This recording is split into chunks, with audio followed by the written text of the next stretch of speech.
Hello, church. So, hope everyone had a blessed Memorial Day. And thank you again to the families who were a part of our memorial observance for those who have died over the last year on Sunday, as well as to our confirmands and their families for participating in worship with us on Sunday. We are back into Ecclesiastes 3. We're going to be finishing off the chapter with the last few verses. Little reminder, so we had verses 1 to 8, which is our poetry section, and most likely the most familiar piece of Ecclesiastes to us. For everything there is a season and a time for every matter under heaven, and going through that list. We had our follow-up portion of prose, and now this is our concluding section. Towner actually has 3:16 going through chapter 4, verse 8, I think. Yeah. And he's entitling this section Reflections on Justice and Death. And yeah, you will be hearing why that is the title. So a little bit of a transition in sections here, but we'll go ahead and deal with those 6 verses and a little bit of commentary.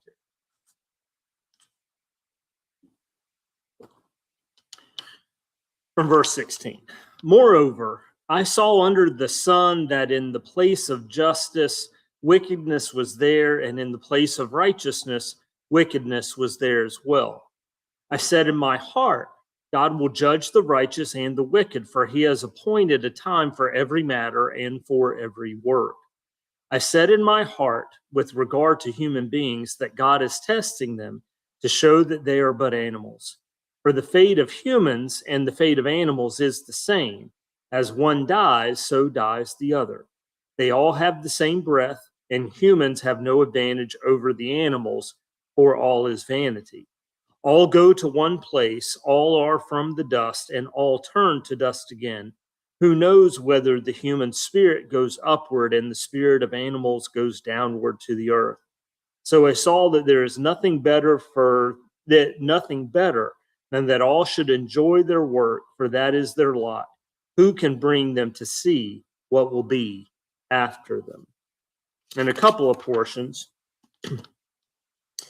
The teacher has new shocks in store in verses 3:16 to 4:8. He has come to see that the conventional law of retribution, in which his contemporaries believed and perhaps he taught his students, is not operative. How could it be if everything is predetermined?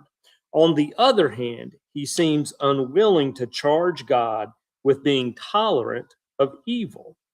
In 16 to 22, Kohelet ferrets out the answer to the absurdity stated in verse 16 through the device of a dialogue with himself, punctuated by the formula, I said in my heart, or simply I thought, from the New International Version or the NIV.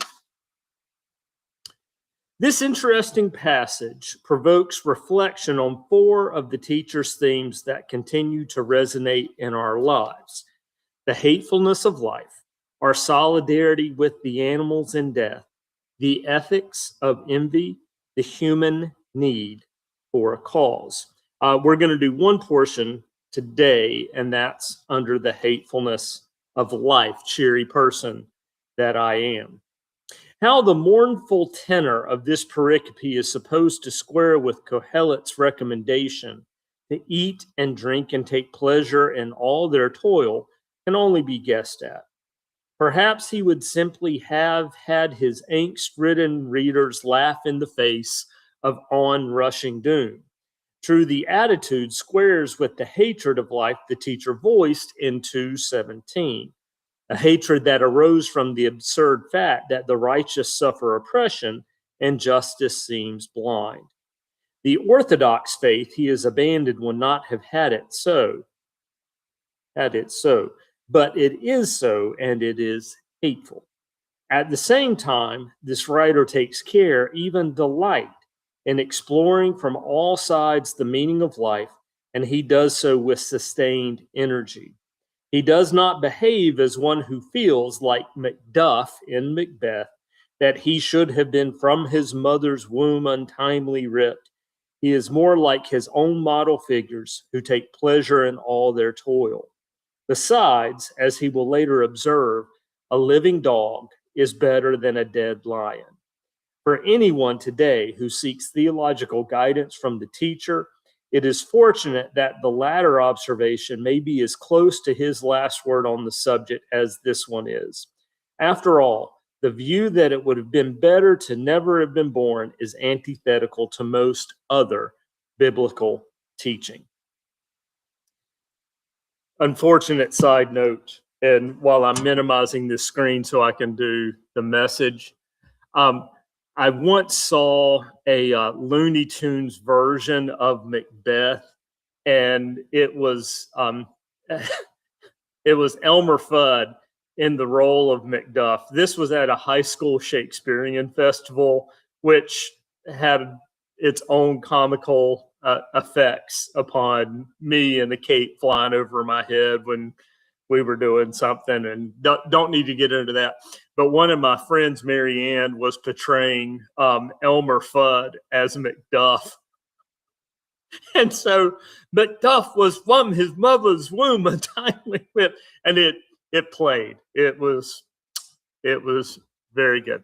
So here is our concluding portion to chapter 3 from the Message. I took another good look at what's going on. The very place of judgment, corrupt.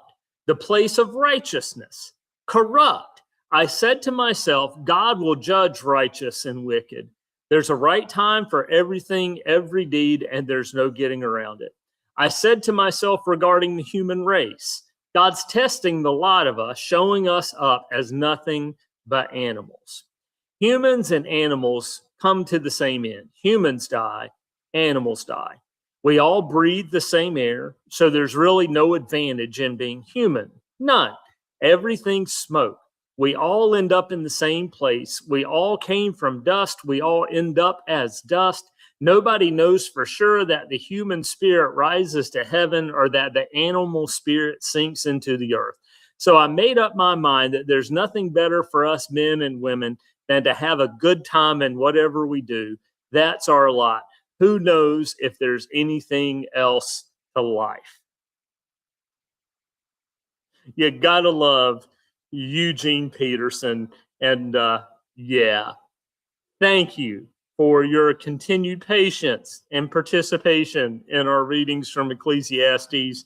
And we'll be back with you tomorrow as we step into chapter 4. See you then.